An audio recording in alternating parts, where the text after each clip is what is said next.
what's up? Reggie Nicholas, also known as Reggie Nic. We're here at Gumbo Studios here in New Orleans, Louisiana. We're about to break down Keyla Richardson's Home mix produced by Sean Smooth Keys. So let's jump right into it. All right, so let's listen to the drums soloed. I did do a good bit of sample replacing on here with some different samples. Of course, as you can see, I auditioned a whole bunch of stuff. Sometimes I blend. You see, I got a whole bunch of different variations: 70s kick, rock god, new kick. Some things that were made by me, some things that I found from other places or other people. But the kick drum, that one I did like, which was titled The Mint Kick Dry. I didn't commit it because sometimes I go back and forth. But I added a little Vog on that joint, for those of you who know that's Voice of God, which is just basically some subharmonic stuff, man, to add that extra bottom to it. Here go after the bridge, going into the last chorus and then into the vamp, give y'all a sample.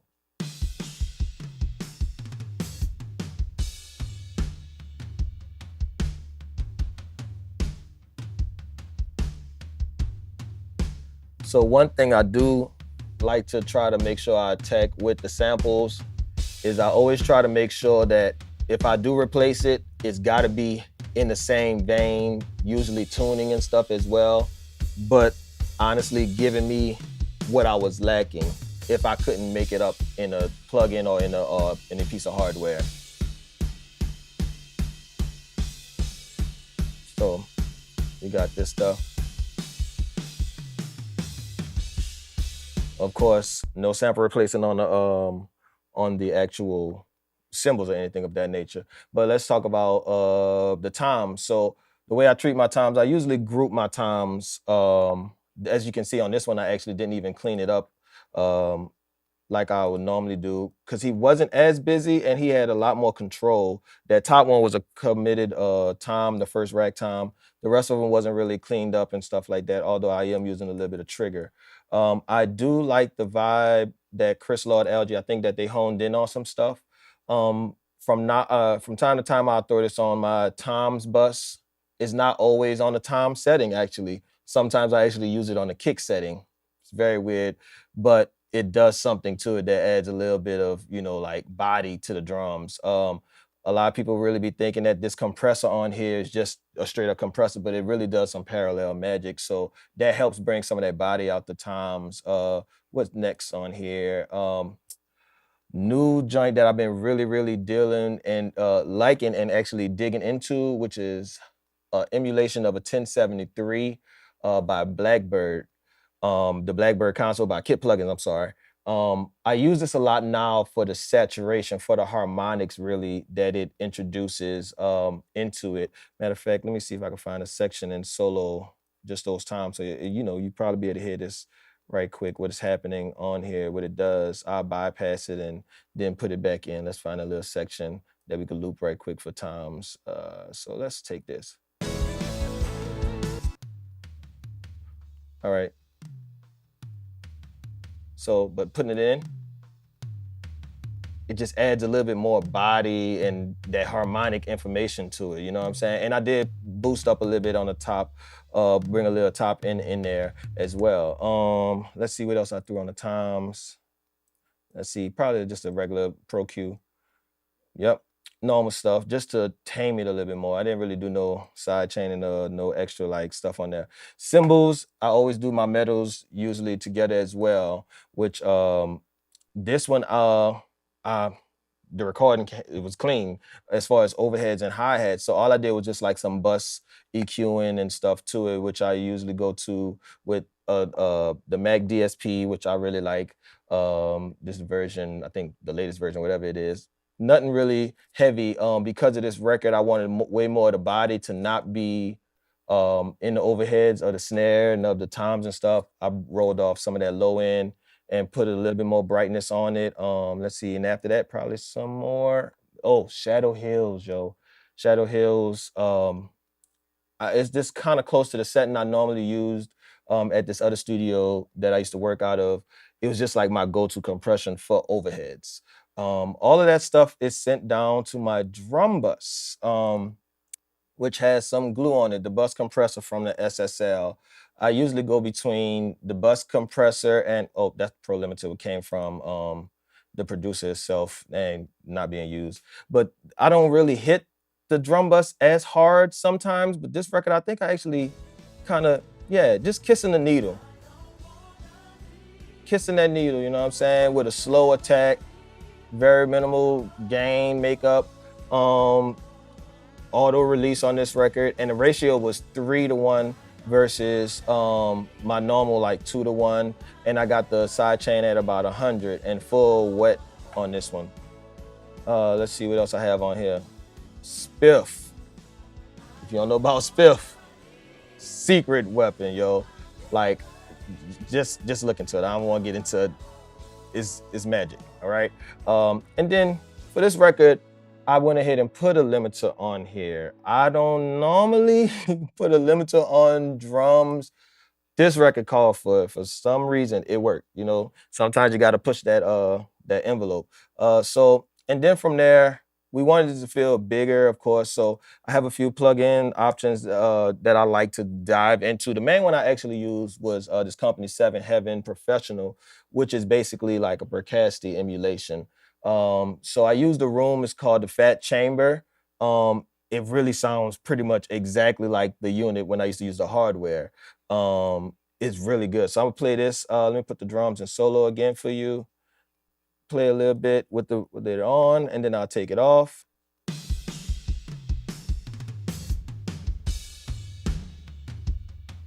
So that's with the reverb in. Muting it. You know, adds that life to it, make you move a little bit. Other reverb I use was the AMS, old school, the RMX 16. I believe I have it on the hall setting. Yeah, the hall setting. And it just adds this life. It's something about that, like, especially when you're dealing with like the big rock drums. Like that AMS joint is, that RMX 16 is special, you know what I'm saying? Especially if you're looking like that old Lynn drum vibe. That's like one of their go-tos that they went to for like that reverb and stuff like that. So it just made sense for me to dig into that and bring this record to life with that. Let's see. Let's go percussion. Let's go percussion right down the line. So the percussion in this track from the producer, Sean, again, he came and he brought me in some really, really clean samples. I didn't have to do much to the percussion at all, which was just some high cut, some low pass filter. I threw a reverb on that. I even want to send it to a aux or anything like that as far as like busting out that reverb, because it sat right in there. And I knew, you know, right away that, yo, this gonna live, it's gonna rock, it was gonna be good. People shy away from the deverb. I like the deverb. They got some big records out there that only use the deverb on the as a reverb. And no, I didn't just use the church setting because it was a church record. It's something about that church reverb. Listen, that the church reverb is special. If you do your research, you'll find out a lot of major records got that on there. But yeah, so soloing that is, you know, very simple. Samples came in clean, like I said. They was already locked in good. And he didn't want it to be a sampled, loop-heavy song, so we didn't push them too much in the front, but you felt them throughout the song. You know what I'm saying? So let's go talk about, let's see, the synths. Let's go look at some of the synths and stuff that we have in here. I know we're moving a little quick. Don't want this to be long and boring. Don't want y'all to get tired of me, you know? All right, so on that, there's this plugin, Brawler. I don't know how to really say it, forgive me, but it's just a motion thing that gives me like some 360 vibes. Sometimes it's like one of my plugins I like to go to for pads when I want it to feel like it's moving, and the pad that they might have given me was just like, I don't like to say sterile because I'm not talking about the sound, but like it's just there. So I need sometimes for it to move to create that a certain motion or a certain emotion in the song. So this is it without it. You know, kind of straightforward, but then with it, the imaging that it shows and adds to it, that added for this record, it adds some depth to it. It added some left, right to it, put you in the front a little bit, but when it came to the front, it never got in the way. So that's why I love this plugin. And it's a lot on the screen. I'm not gonna lie to you. It's a lot on the screen, but you can really dive into it, understanding your left, right a little bit. You can tempo sync it, stuff like that. I don't necessarily like to make my stuff too fast with the motions, just because of the simple fact that can mess up a song. You know, if it don't call for it, I need to be bing, bing, yeah, yeah, yeah, you know what I'm saying? So let's see. Bass. I forgot. I think it was Sean Bird that played this song, if I'm not mistaken. And Sean usually sends great files. I don't think I recorded him on this one in particular, but his stuff is usually good, really good actually, majority of the time. So even for this song, his tone was really good. I didn't have to go deep in and doing anything, just some gain structure. And then I also put a little bit of 2A, some opto compression on it. So this is dry, right? And all I did was add a little bit of little LA2A. Gained it up a little bit more there instead of having to clip gain the file, but also something to tame the peaks a little bit, because it's not the fastest compressor. A lot of people get scared sometimes of seeing that clipping light right there, like that. Where we at? Right here on your meters. I'm not scared of it. Give it to me sometimes. Pause. So yeah, like it's there. Worry about the feeling of the song is my thing, you know. If it feels good, then yeah. If you don't hear the digital clipping, don't stress yourself. You know, your ears don't lie, the feeling don't lie. All right. So let's go ahead down. Next, we have the keys, right? So let me see. I think he gave me, yep, 2 different piano joints, an upright piano and a piano loop vibe, right? So let's go through them and see what I did. Take off all the processing. I think these kind of got a little deep in. So this is his solo, right?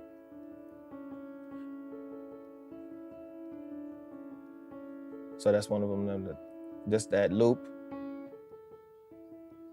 So I want to add a little motion in the attacks of it, which Spiff is good for. I wanted that top to attack, but I didn't want it to just be overall bright, right? So what I did was, as you can see in Spiff, I rolled it off a little bit, but I still wanted that attack to be there. So followed it up with an air band and put some 2.5 in there, took out a little bit of low end, because I wanted to be felt in there, in the way, out the way. All right. So then we go down to the next one, which is an upright piano. Oops, sorry. So let's go into with a loop. I mean, the piano's by itself. So simple, clean piano. And then again, I'm more than sure. Yep. As you can see, added. I just wanted some of that Neve grit. With a little top end, probably I ain't really remove anything out here. I think I was checking out some frequencies that I thought was problematic for me. And that's why you see it down, but I actually didn't take anything out on there. Rolled it up to 80 just to get some of that, you know, low end rumble. Cause I mean, you adding harmonics, it could create that stuff down there. You don't want it to be in the way of everything else that's down there. So let's see, let's get into a busier part so you can hear it. Right, let's bypass that. Like without the EQ, just adding it back in. And I love the fact that with this plugin in particular, it has basically like automatic gain compensation. So me pushing the preamp itself to get that grit, to get that bite out of it, it automatically pulls down my output level. So I don't really have to worry about clipping, and the actual level stays straight. And I don't think that it's doing something just because it's increasing in volume. So going back to that section to let you hear that, Let me see. Mixing is a very, very hard art to master. I know because I've been trying to master this art for several years. That is one of the reasons why I do Mix Mondays. It's a learning environment, and every mix that I do, I learn something new. And I've taken everything that I've learned over the years and we have poured it into our mixing templates. Mixing templates are a great starting place, and we have created several templates that allow you to get up and going quickly, and we have created them for Logic Pro X, we have created them for Pro Tools, for Studio One, for Ableton Live, and so many others. So if you're interested in taking your mixing to the next level, or even just getting started, make sure you check out these links down below in the description of this video and grab your template today.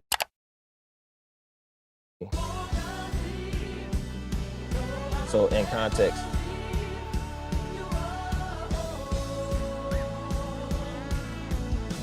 that's next. Okay. Organ. Let's talk about the organ. That's next. So let's go to a softer moment in the song before we get there. All right. So let's take it when the organ actually kind of comes in. All right. Cool. So here you start seeing the organ being introduced. Really, you know, I'm a big fan of PSP Old Timer on organ. I don't know what glue stuff they did under the hood, but it's something about the way this thing, and usually just right out the box, like a quick little 1.5 ratio.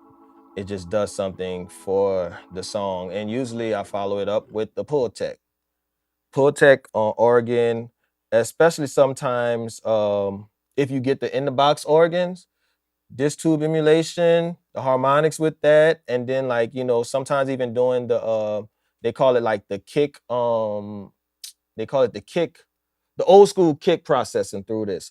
I usually do it on organ around 100. If they're not playing pedals, because it does that same thing where it cuts, attenuates, and boosts in that area of like 100. So sometimes it just works like, you know, everything, depending on the song, works sometimes, doesn't work. So let's bypass that and let you hear this organ. Matter of fact, let's go to a big part.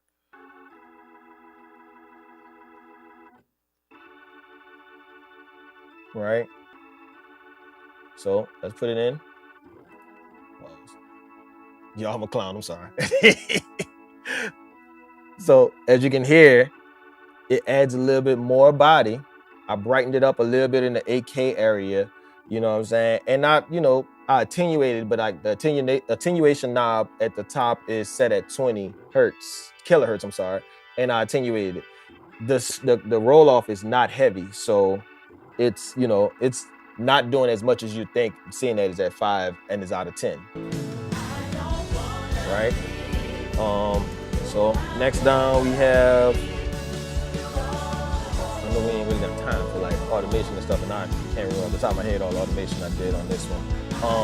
But let's see. So this one, these guitars were sent into me, into the producer. He records pretty clean. And I didn't have to do much processing. He's really a stickler about his tones for records.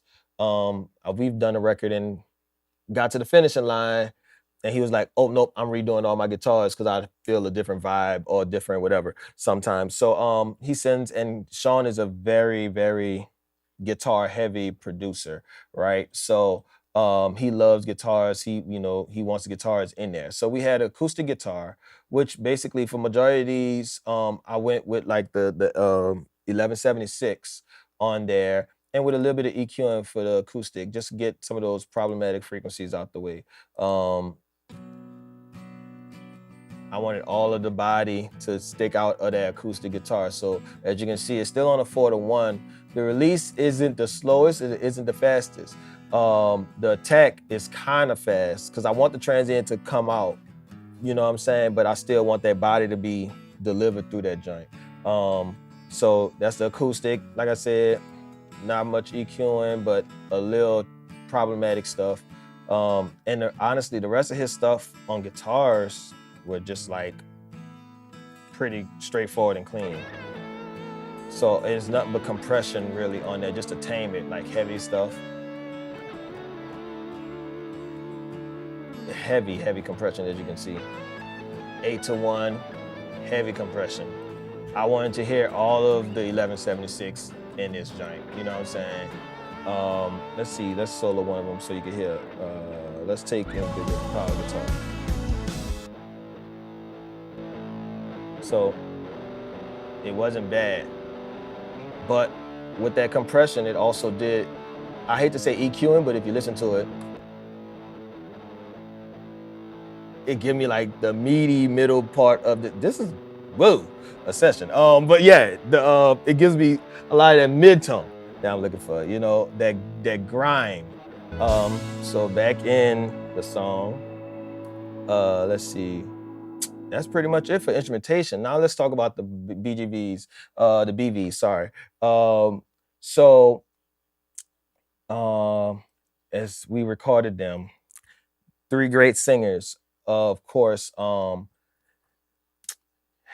could I approach this? As you can see, I did a lot of out-the-box processing on their vocals coming in.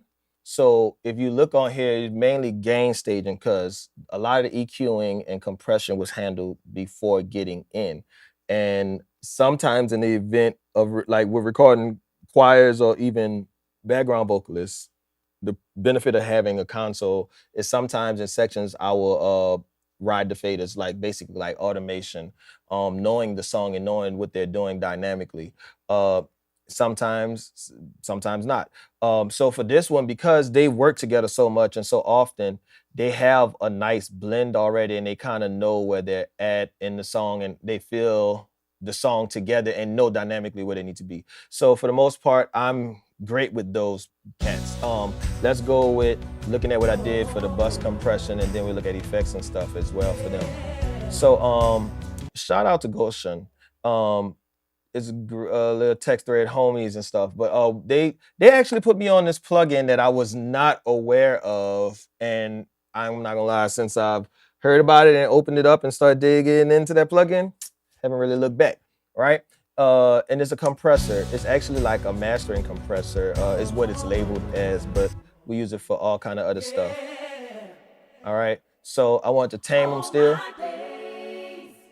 you know, so let me get to a section we can hear. Let's do this section. Better is.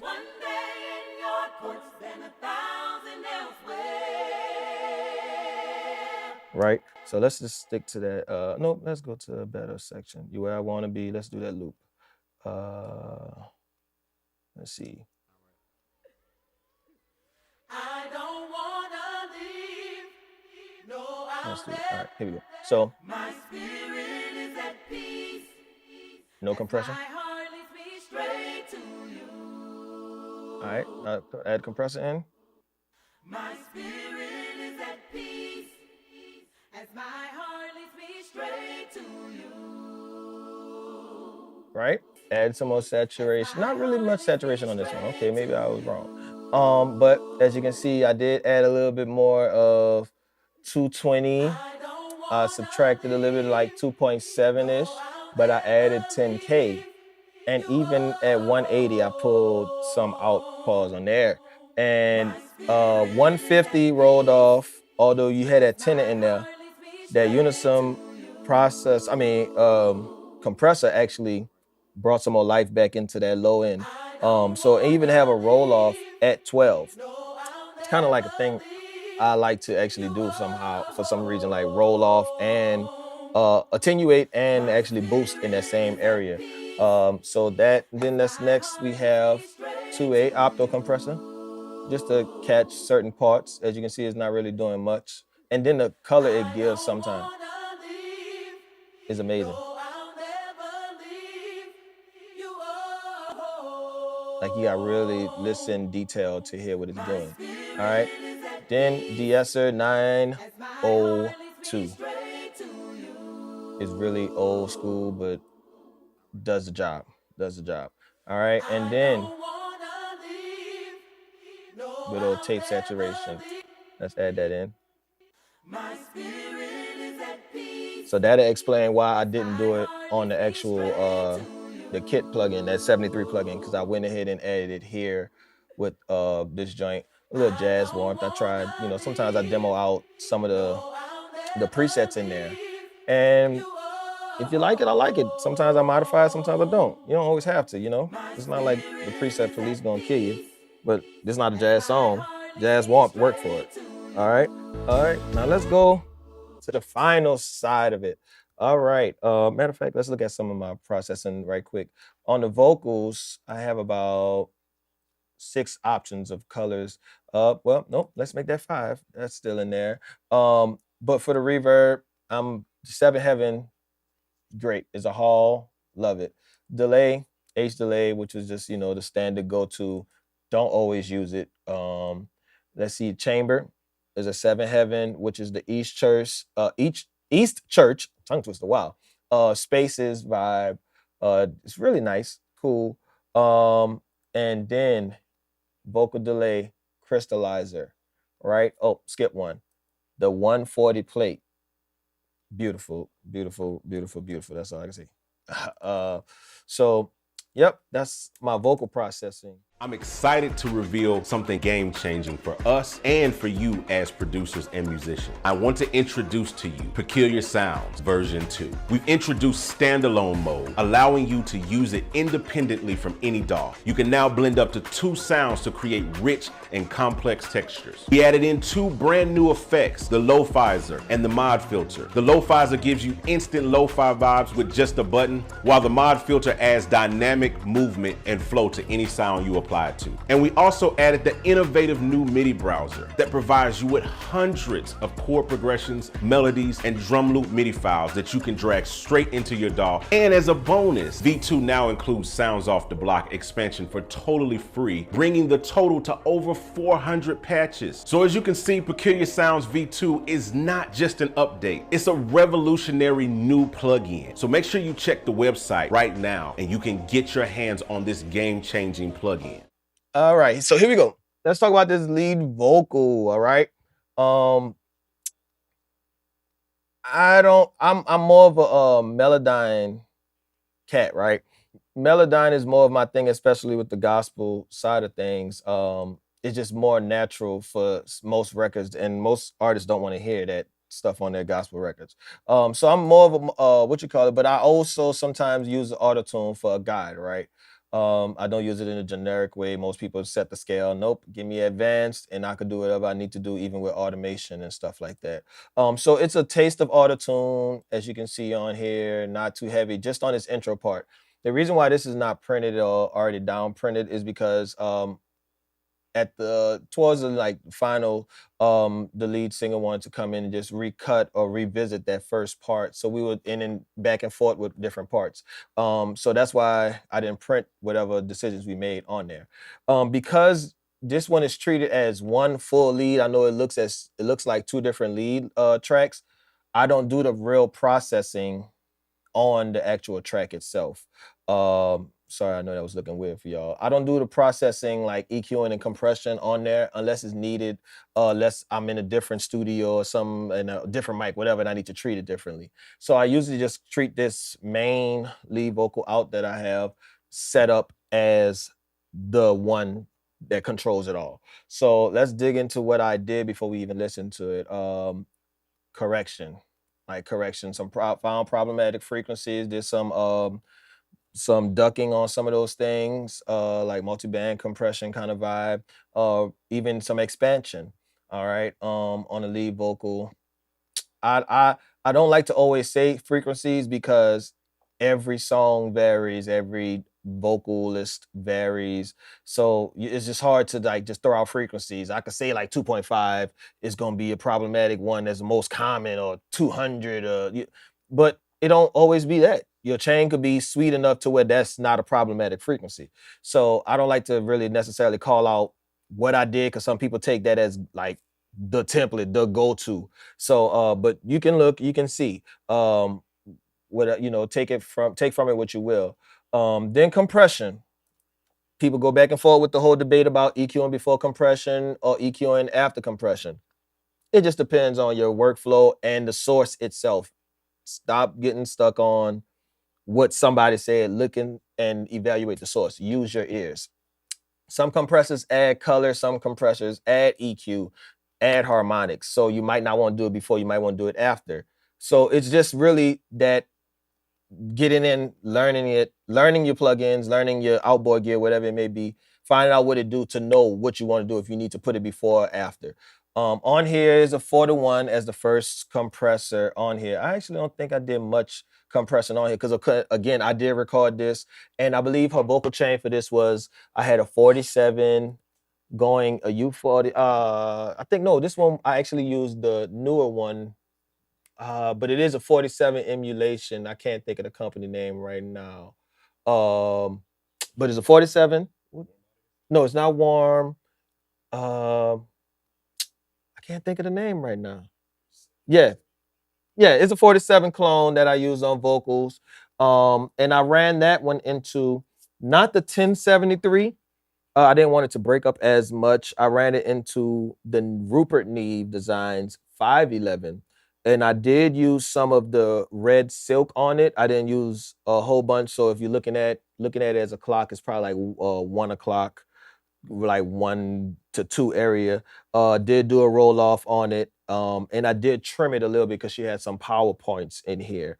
From there, I went into, I was about to say the Tube Tech, which is one of the normal ones, but no, I have a one of my favorite compressors of all time that I almost feel like I shouldn't say on this video. But it's a 500 series. It was made by this company that's no longer in existence or producing stuff. It's called the Brute. It's a 500 series compressor, and it's amazing. Tree Audio, I love y'all. I know y'all. Oh, I done smacked the mic. Tree Audio, I love y'all. I know y'all done bought the company or whatever might have happened, and y'all made the newer versions of it. I love it. I have 2 of them, but something about that Brute. So that was the compression, EQ, preamp chain coming in, mic chain. So that's why when I got to here, I did do 4-to-1, but I didn't go crazy on it. And you'll see, you'll hear it. The EQ, of course, I wanted a little bit more tube saturation, so I went with the Tube Tech again. Little boost at 8K, widen the band on it, not just being sharp. Some people don't mess with that at all. Widen the band on it, boosted a little bit 100, but also attenuated at 100 as well. And then Eosis, I think that's how they said, de-esser. I tried the female singing preset. If you have this and you look at it, maybe I tweaked something. I can't really remember off back, but maybe I didn't. Again, sometimes mess with presets work. And that was it. So let's take it from the top so you can hear. And I did do some, as you can see here, like I did some some actual automation on the vocals and stuff like that. Mainly the delay, I just did some mutes on there, but I did send her to the chamber and to the plate and to this other one, this Clark plate. All right. So let's listen to some of this beginning so you can hear those effects.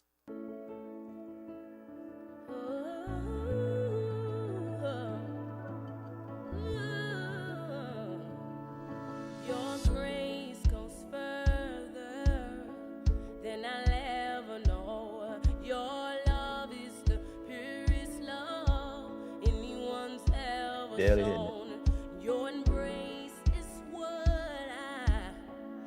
I long for most. Feels like home. Right? You heard the reverb, the delays come in. And that was requested by the artist as well.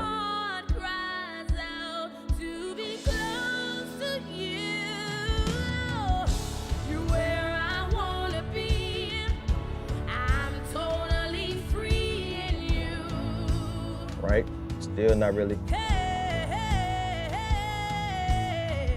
My spirit is at peace as my heart leads me straight to you.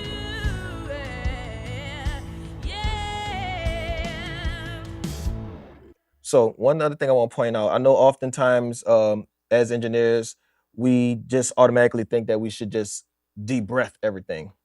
Listen to the song, sometimes a song needs those moments. She had one in here where you could hear like a pant in there. If you took that out, if I'd have took that out, it wouldn't have felt the same in that moment. So listen to the song, listen to the context of the song. And then also I was trying to show that even in those moments that's big, you realize that the Unison compressor itself was not actually doing much compression because the outboard gear was already handling it. So a lot of that stuff was printed in prior to. And again, having a console also gave me the option to the flexibility to be able to ride the fader up and down in certain moments without having to change necessarily my gain staging on the preamp itself. So yeah, let's go into just the bigger part of the song. Let's go to the bridge. I don't ever wanna know what it's like to not have you in my sight. 'Cause desperately all my days, always smile just to see your face. You are my heart is, yeah, you are my treasure. Better in one day in your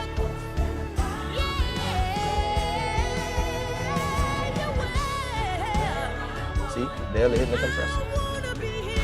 And that was a big part.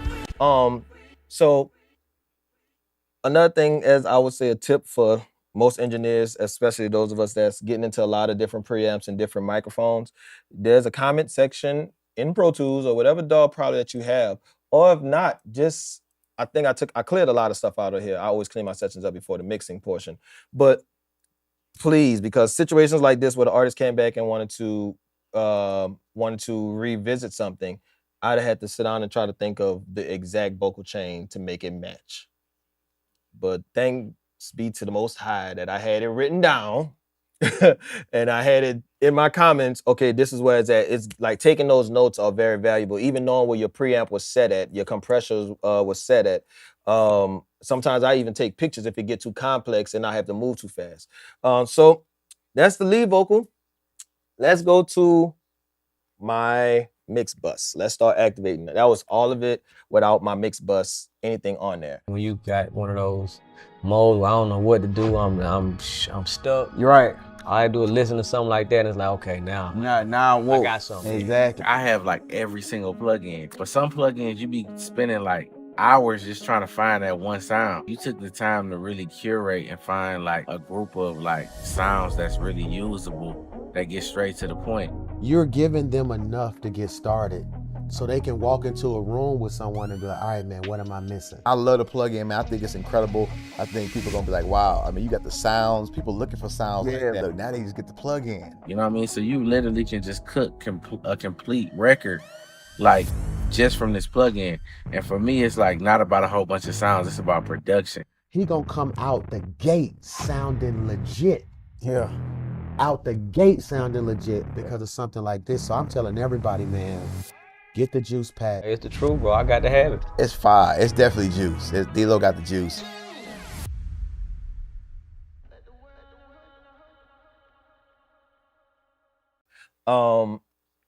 Let's see, trim. I had trim on here because probably went in a little hot from the get-go on the instrumental side, and I just didn't want to mess with faders, so that was the quickest way to come down on it.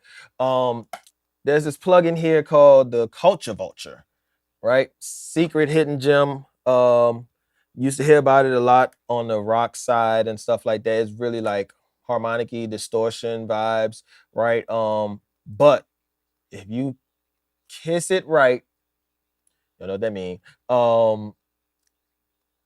It can add transients back, but add harmonic information that can change a mix like crazy. So let me just show you what I mean. You should be able to hear it. Bypassed. Nope, let's go to You Where I Wanna Be.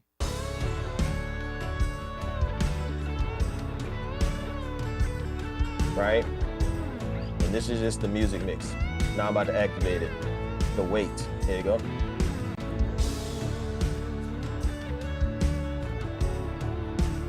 Add this love on that bass. Taking it back out right here on this vamp.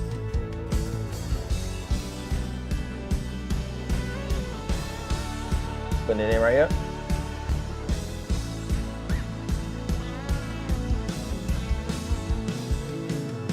it's a vibe. It's a vibe, and I'm barely doing anything with it. Just sometimes I never mess with the actual distortion type unless I really need to just overdrive something. But the drive is really it. I usually throw this on. It's usually between this and the black box. So I throw this on and just barely move this drive. Like I don't think I've ever been over 4 on here. It just does something, right? All right. So now that's just the instrumental mix. So now my full mix bus. For the tape emulation, I use the 800 Student A800, right? Giving it that vintagey vibe. I was messing through presets. Don't always do it. I don't always do it, but you know, every now and then I toggle through some things, as you can see. And this one just so happened to give me what I was looking for. Might have messed with some stuff under the hood. Don't really remember. I do have a tendency to tweak the presets. All right, but I put that on the overall mix to give me what I want, basically. Vintagey vibes, but not too old school because the mix is still kind of more current, but I need it to be big rock-ish feeling. All right, so here's it without the tape.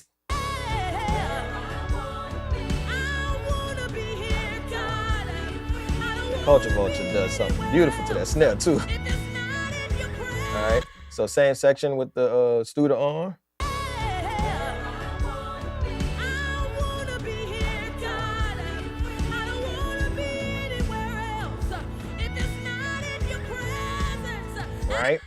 Right? And then honestly for this song, that's pretty much all I did on the bus. I have this this loudness meter that I really love. This is the Lean loudness meter 2. I'm a fan of it mainly for a lot of reasons. It has alerts, it has it automatically resets, although I have my TC electronic, but also it has a lot of different profiles in here. Basically like presets in here as well for like your different streaming platforms. Where is it at right now? Don't know. Can't find it. Don't know what's going on. Oh, there we go. Online streaming. So Spotify, you can kind of like look at your levels and and it gives you like their peaks and all that different stuff, their RMS, their LUFs. So you can know if you're hitting right for the different things. Like I just did some stuff for Disney and all this other stuff. So I was really looking at the Disney recommendations basically, or the Disney specs on their Tidal, Deezer. Sometimes I just check all of them just to see if I'm in the right ballpark. And then also I don't want to give my mastering guy nothing crazy. So yeah, I usually just put that on there. And then lastly, listen to, which is something I use to like sometimes chime in with the artist for them to listen back at where I'm at or what I'm doing with it. But yeah. And this is a little A-B joint. Sometimes I listen to other songs as references and I just find certain sections, make sure they match up or whatever, just to sometimes hear where I'm at competing. It's a weird thing when you do that though, because we have to keep in mind that majority of times the files that we're getting and we're referencing are mastered files. So they always talk about referencing mixes when you're mixing, but we're referencing a mastered file. So you have to keep that in mind when you're doing it. Some things are going to change, but you can just get as close to as possible, as long as you're staying in the vein of what that artist wants. But yeah, for the most part, that's legit it for this session. The Keyla Richardson, Home, produced by Sean Willis, Sean Keys, right? Hit me up if y'all need anything. I'm just, doing what I can.